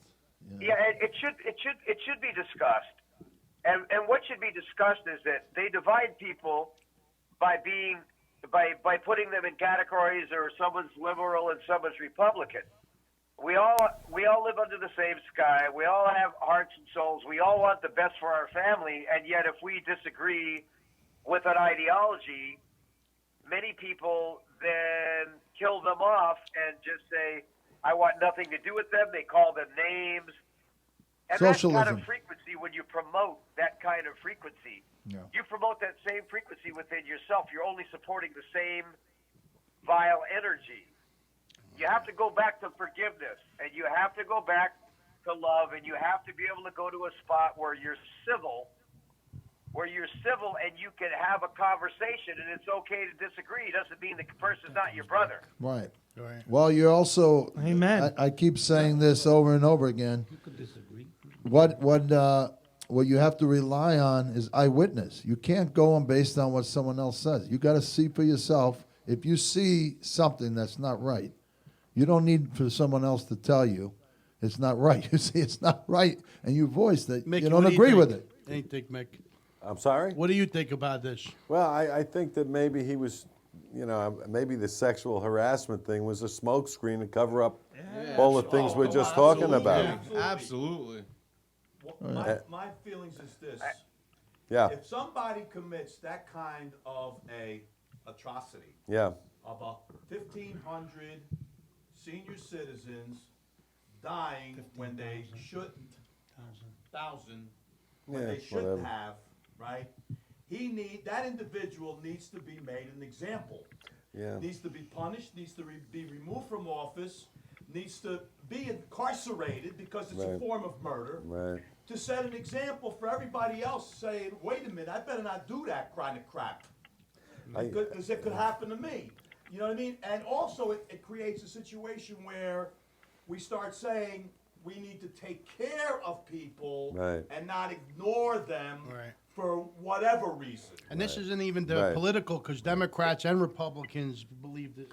What You know we're what saying. was very alarming to me, more than anything else, is that once they left, they died, that they were being stored in containers. There still are, I think. And I couldn't fathom this. I'm like, is this really happening? I was just like, Yeah. I have one other thought, and that is while all this was going on, what he did do was write a book.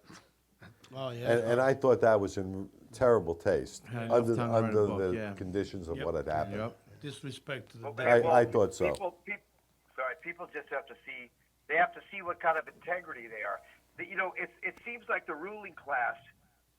If you're in the party, if you saw them murder a dog in front of you, you would say, yeah, but he's better than the other guy. Instead of saying they have no business serving, and if the other guy was the same, both of them have no business serving, and they should bring forth ethical candidates. People that actually have integrity, morals, principles, values, and ethics. like his father, like his father, Yeah. like Mario, like his father had, Yeah, yeah. right? His Well, father. I didn't follow him that much. No. But, No? Father did. It's Yeah, funny his though. father did. Yeah. If our government really wanted to take care of people, why didn't they freeze all mortgages when this happened, when the lockdown, when the COVID happened? Yeah. You want to keep people safe? Why didn't they freeze all mortgages and all landlords' payments as well? Right. And what about What about- utility bills? Everything should have been frozen. The government should have used their power to put the country, keep the country moving forward without the expense of the people, because it's not their fault they got shut down. If you can't keep their bills going, you bail out banks for billions and billions of dollars, you lend them money Yeah, for 0% seriously. to 0.25, and the people can't participate. Right. And That's a then, good point. when they provide or invest at the leverage of 41-1, they get bailed out while the people get nothing. Well, the people still And got we pay nothing. The bill. Hi, this is Yeah, Annette, and we Pete. pay the bill. Pardon me? Hi, this is Annette. The people still got nothing because they thought they got free money, $600 a week, and then you got screwed when you did your taxes because now you have to give it all back. Right. Well, I mean, if you're talking about it, they gave unemployment, but think about it. A middle-class person, people work in my business. If you work as a grip, electric, a camera operator, whatever you do, a stunt performer, or a character actor that works, once a month or twice a That's right. month, that you make money. The normal people, the stunt people and the craftsmen make in between 10 and 20,000 Right, a right. month. So now you're giving them unemployment for a total of $4,000 a month with the stipend from the government. Yeah. They got a couple of cars, they got kids, they got insurance, they got food, they got a house payment of $35,000 to $5,000 a month. So you're bankrupt. In 6 months, you're upside down, 40 to 60 grand a year. You can be out 80 or 100 grand if you have to do this. And you're trying to tell me that that's a bail. It only helps people, which they should help, that were like in the low income earners. $2,000, $2,500, $3,500 a month. Yeah. If you made up to 4,000, you're okay. And they should they should have taken care of all classes of people. Yeah, I agree. Yeah. Well, Pete, screwed I up. got to tell you the truth. You're a true warrior. We agree with a lot of what you're saying, Yeah, yeah. and we really look forward to meeting you. we're running out of time, but I do want to. Is there a website or something that you'd like to mention before, so everybody could go to? You can follow me on Instagram and Twitter at Pete Antico, and then you can also. I have a website called PeteAntico.com. Great. Easy. And I want to meet you. We'd like to all meet you. Hopefully, when you get to Jersey, that Billy Gagoots is in town. We got an amazing restaurant on the waterfront. Obviously, Mickey's invited as well. But when you come into town, into New Jersey, we'd like to have you for dinner at one of the Jumpin' Gennaro's family restaurants right on the waterfront in beautiful Hoboken, New Jersey. The restaurant's called Wiseguyz Restaurant. Hoboken, New Jersey is where Angelo's from. Angelo's sitting here, and we love to have you for dinner. You, Billy, if Mickey wants to come, they're all welcome, and we like to meet you in person. Yeah, I think I'll be out there in July. Okay, I think perfect. I'm supposed to be doing a film in Connecticut. That's cool. Yeah. So we're on the waterfront in Hoboken. You don't got to worry about security. When you're with the Wiseguyz, you're fine. I think Billy's going to be in town also. I think he says he's coming in June. Yeah, and please text Annette. You have the contact information. Save it as Annette, the talent coordinator. She's actually my wife. So, but when you're in town, please remember us. I'm telling you, you'll love the restaurant and you'll love the company. I can guarantee you that. No, hey, thank you. And I know we got off a little bit of the entertainment stuff, but just so you know, my passion now is I want to tell stories that make a difference and raise the consciousness of humanity and actually teach people something that make a difference in the quality of life. Because I'm doing other people's creativity for a long time. I do have a movie that I wrote called The War Within. It's autobiographical about a kid with Tourette syndrome that grows up to be a stunt performer with all these legendary film leads, and it's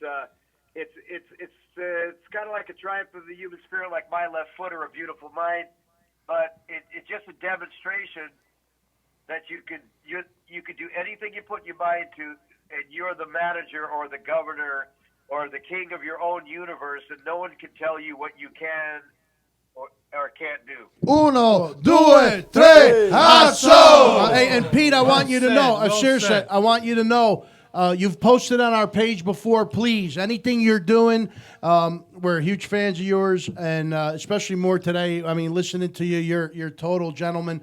And I like to, please, whenever you're promoting anything, your movie or what you're doing, book, anything, please post it on our page to remind us what you're doing so we can look into it and keep following you. I just want to close off with this, Jumpin' Gennaro, Peter. I'm actually part of another mission in my life, and it's for humanity. Everybody here in the room knows about it, and I'm a step away in making something grand happen. Please come visit us. You'll really appreciate the great things that we're doing and celebrate life with us. We want to share a lot more, and I wish we had more time. So to be continued. Thank you. To be continued. Thank you, Pete. Peter, Great Pete. job. Thank you so much. Billy Gagoots, yeah. Yes, Billy Gagoots. Thank you. Billy Langella, Billy Gagoots. Billy Langella. Yeah. Thank you. Thank you so much, Pete. God bless. God bless. Many blessings. See you later. Thank you. Ciao. Good night. Good night. Ciao. That was great, man. That was I'm telling you, good. that's you don't know what to expect sometimes. Sometimes the interviews, we waited a while to book him on the show, and we didn't know. We were just waiting for the right time. COVID really hurt us last year, so we had to wait off, and to listen to that, reminded me of almost of Robert Davi. Because Robert Davi, we were expecting 15, 20 minutes. We were on almost an hour. They want to continue. The best interviews They want is- their feeling known. They know. The best interviews are when they just lead. Right. He should run for politics. He couldn't wait to talk about Cuomo because of the passion, the humanity part. He killed all those But people. he's got, let me tell you something, seriously. He's got over 106 IMDb credits just for stunts. Yeah. And then he's got 74 commercial. credits as an actor. Unbelievable. I mean, but that just there's still more. There's producer. There's he's really a legend. With numbers like this, he's truly a legend. And if you watch the movie 29th Street, that Danny Aiello he loved that movie. He clearly he's in it, and he's got a decent part in it. He's got quite an accomplished career. Now we have about 20 minutes left, and I want to continue with you and Mickey. I want to mention a few things. You did a few other stuff that we didn't talk about. I have it over here. Where did I put it? Well, you said that you started out. You started out in music. No, but you did the 10 o'clock news. Well, that's where I got my foot in the door. All right. So I was working on the camera crew. WNYW-TV. Yeah, Channel 5. Channel 5, yeah. And that's where I kind of learned the business and was able to study from the best, because if you're an anchor or a TV reporter in New York City, that's the cream of the crop in the nation. Right. Exactly. Everybody. Everybody's goal is to get there. You know, if you ever go up to Cooperstown or Pennsylvania, watch the news there. And you say, oh my God, they're so amateuristic compared to what you see in New York. Because New York is the best of the best. So I kind of learned from the best of the best. And when they knew I wanted to be on camera. So I actually even went to a coach, a media coach, for the teleprompter skills, how to write news packages, what to say, what not to say. For instance, they want you to break your vocabulary down to the simplest of terms, because I was writing a news story once and I used the word imperative, and somebody slapped me in the back of the head. What are you, stupid? Necessary. You know, you don't use fancy words when you're doing the news. You use words that everybody could understand. So writing news stories is a skill set in itself. You're writing for a sixth grade level yes. audience. Yes. Right. So I learned that very early on. And then from there, I was able to eventually get in front of the camera. A couple of stories you might like. One, before I got in front of the camera, and it was, I think it was Patterson or North Plainfield or one of those communities. They called me up and said, Mickey, we have you on a special. And it was called domestic violence. Oh, shit. And what we're going to do is we're going to go and meet the captain at the police station, and we're going to wait for a domestic violence call, and then the cameraman and myself, we're going to go out there and cover it. So I said, we're going to be sitting here all night, and they're not going to get any calls, and we'll be bored out of our minds. 2 minutes, we're there. We just sit down, the phone rings, captain says, you're up. We just got a domestic violence call. Wow. And he's got a gun and a knife, so be careful. Wow. So here we go. We get in the back of the police car, about 7 blocks away from the police station. I think it was North Plainfield. And we get to the house. It's like the Munsters house. An old, dark, big house, And she comes running out of the house, the woman. He hit me, and he's going to kill me. He's got a knife. And I said, oh, this is, and we have nothing. The cops got a gun. We have nothing. Yeah. We have a light, a boom mic, and a camera. So we go into the house, and it's pitch black. And the cops got the flashlight. Turn the camera light on. Well, we didn't do that yet, but we don't bring attention to ourselves. So we went up to the second floor landing, and it was February, and the window was open about this much, and the cop said, I think he might have opened up and jumped out. So let's go around the back, and maybe he's hiding out there. So we go around the back, and now it's junkyard dog time. Oh. There's crap there, and old tires, and leaves, and they're looking in the hedges, to see if this guy's hiding in the hedges. And we're like standing right in the middle of the yard. And I'm bored, I'm looking around, and I thought I saw a tip of a sneaker on the second story ledge. Uh-oh. So that's when I said to my camera guy, swing your light around. So, and meanwhile, the cops have their back to us. They were in the head, looking in the hedges. Yeah. I'm looking at the second floor. And he puts the light on the, and I said, that is a sneaker. And as he scrolls to the left, rolls to the left, it's him, and we can see his face. And then he opens his eyes, and we could see it. His eyes turn white. And I said, there he is. And so he stands up, and then the cops realize that's him, and they come running towards us. And they're saying, there he is. And with that, this guy does his best Spider-Man and leaps Are you kidding me? off the second story like Spider-Man onto the two. Like Peter. Yes. Like Peter. Onto the two cops. And now the three of them, there's two cops and this guy wrestling in the leaves around us. Meanwhile, we haven't moved. We're in the same spot with the light and the camera, and everything's going on around us like a movie. I'd be reporting at the same time, like, here we go now with the phone. Yeah. It's like a movie that isn't a movie. It's real life, right? So they eventually get him handcuffed. Reality TV. Seriously, yeah, cops. Well, let me tell you what happened. They handcuff him, throw them in the car. We follow him back to the station. They book him. They throw him into the cell, and the cell goes boom, and it's like break for commercial. You know? So that special ended up winning an Emmy Award. Oh, shit. And it was sent out to the West Coast. Oh, wow. And when Fox saw that, because that was the best part of the special. You couldn't have planned that, you know? They saw that, and that's when they said... that was domestic violence? That was domestic violence, 1980-something. Yeah. And they said, the West Coast said, we should do a show like that, because you said that. And we just let them ride around with the cops all night. So that thing we did in North Plainfield.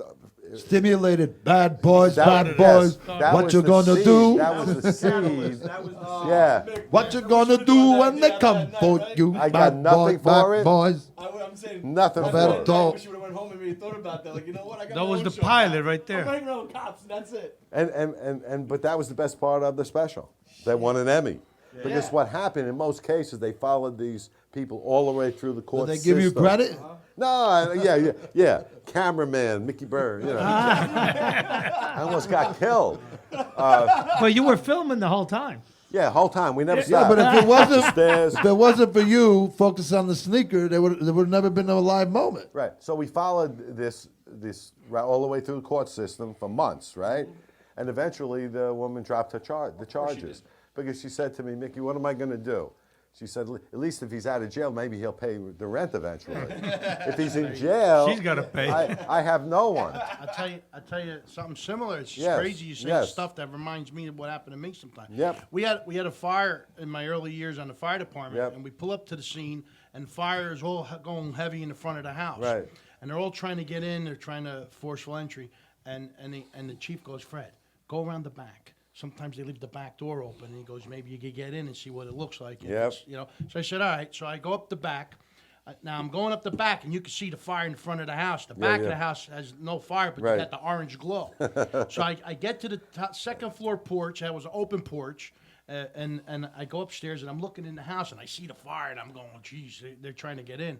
And all of a sudden, some guy comes running out the room, right past me, and jumps off the porch, 2 stories down. And he jumped and landed. It was like rain. I guess it was rain that week. buddy. He lands in the mud. Blah!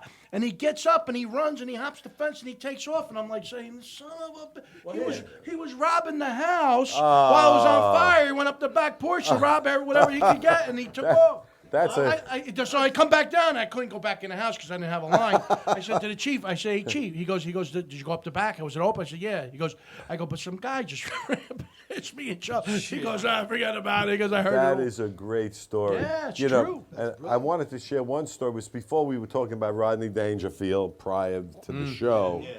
And what a great guy he was, and how much we love Back to School that he starred in with Burt Young as his bodyguard, right? Yeah. So I had Sally Kellerman, his love interest, on the show. On the movie. Yeah, and we're talking. The blonde, right? The blonde. She was the professor. The teacher. She was a professor. Yeah. Call me when you got no class. Tell us when you got. Yeah, right. So we're talking about that, and she stopped me she stopped me because, you know, when you're doing an interview with people like that, you want to be in control, but you really never know what direction it's going to take, kind of thing. So I'm trying to talk about back to school and all the other, and she played in MASH, right? I want to talk about her acting career. And she stopped me like in mid-sentence. And she said, you know something? Harrison Ford used to work for me. And I'm saying, I have no idea about what she's even talking about. I mean, I didn't see any research or it. She said, yeah, when he was, couldn't get a part in anything, he was working as moonlighting as a carpenter. So I hired him to build me a day bed. Oh, shit. Oh, wow. And I said, oh my God. And then one day he came in and he said, Sally, I think I got a part in some Star Wars movie. Wow. And she said, I said to myself, it's probably some lousy B movie. This is what she's thinking when he's telling her this, right? And then she said, boy, was I wrong. And then she looked me straight in the eye and she said, boy, but you know something? It's a good thing that he made it as an actor because he was a terrible carpenter. She said, the day bed he built for me was a foot too short. Oh, wow. That's How's funny. that? That's funny. That's a great story. That's great. Wow. You know? That's all good stuff. Yeah, I mean, these are all true. These happened in the interviews, you know? How much time we got? We got time. Keep I going. do want to mention one thing. Go ahead. I think, if I'm not mistaken, you interviewed Federico Castellucci. Oh, who's- yes. Who was one of us. I He's love, one of- yeah. I love Federico. Yeah, so They're like. best I remember now that you. I remember You know, the were in biggest comment I got about that episode was people were taken back by how great his English was. Yeah, that's the whole concept there. Yeah, because They think he's Federico all Right. the time. Off the bow, yeah. He's an actor. Yeah. So I got to tell you the Christopher Plummer story. Okay. We'll end with that because we got 5 minutes. This is great because, and you know what people say to me all the time. You know, what's been the key to your success as an interviewer? And I always say the same thing. If any success I've had, it's because I prepare. Preparation is the key to success. And if they have a book, I read it. If they have a CD, I listen to it. Preparation. If you're not prepared, you're disrespecting your guest. That's the way I feel. Yeah. So here I go. Christopher Plummer, I have an assistant who gives me a packet before every interview. And this time was different because she said, Mickey, there's a little post-it on the front of your packet and you should go to that site and listen to that. It's a radio interview before you do anything else. So I go to the computer, I put it in.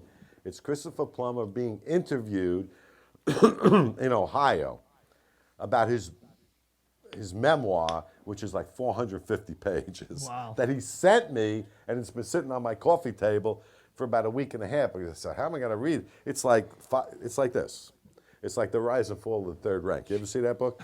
It's about that big. Right? You've seen that. So I'm trying to get into reading it, but I haven't yet. So I plug in the interview, and it's like some small radio station in Ohio. Let's WKRP, we'll call it.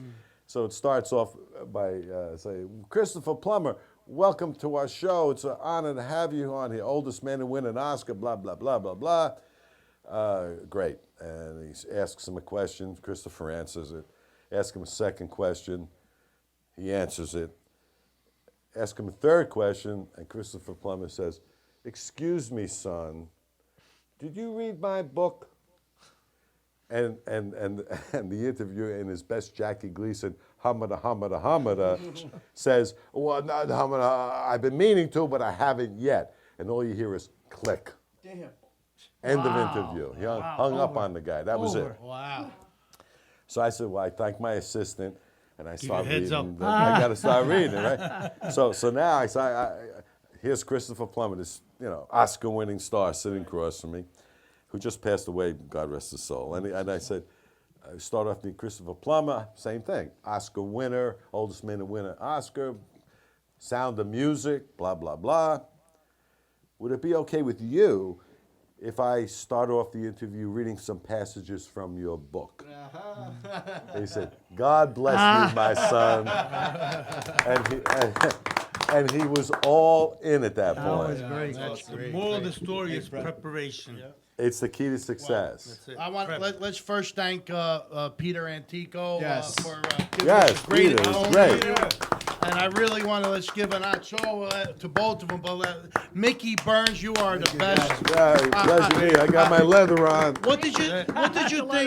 As a TV host, what did you think about 6 guys, including you, doing a nice conversation and not going over it? Well, I It's like think a home. it's different.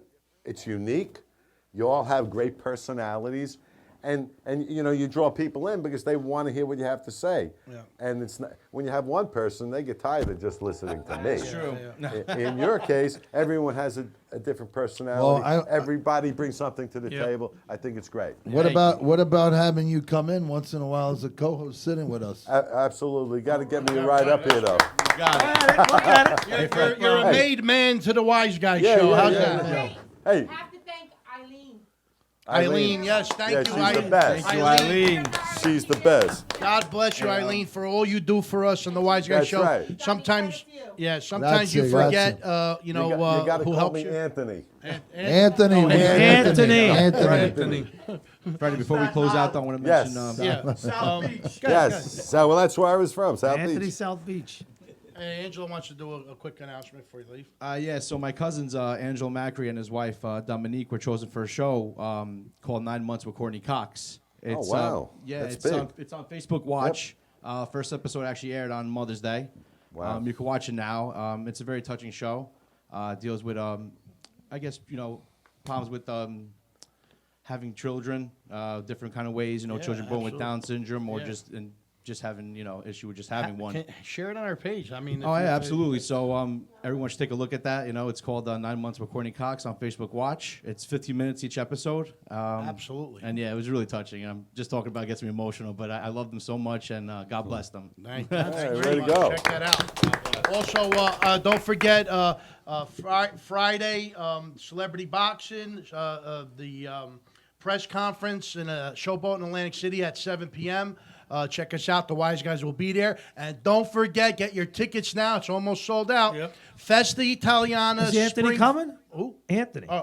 Anthony's coming to the Oh, bus. Anthony, are you coming? You want to come? You're welcome to come as our guest. You're our guest. You're our You're our guest. guest if you want to come. Thank you. Okay. If you could come, You you're will our have a guest. great It would time. be an honor to be there. Oh, An honor. it would be an It'd honor be great to have you. And bring a guest. We'll give of you course. tickets before you leave. Just remember, Festa Italiana Spring Festival at the Franklin Steakhouse in Fairfield, New Jersey. Get your Music tickets. and comedy. It's this Sunday, May 16th, between 1:30 and 6:30. And I'm telling you, you're going to listen to Italian singing sensation Biagio, all right. freestyle legends Lime, Uncle Floyd. The big ones. I'm telling you, Big the big ones. ones, DJ Venga, DJ Vittorio G, Tony Graziani, much more. Great food. Giovanni You got a lot Benda. of food. It's going to have a lot. We're going to have a lot of fun, and That's and it's going to be a great time. Please join us. And again, I want to give a special thank you to Mickey Burns,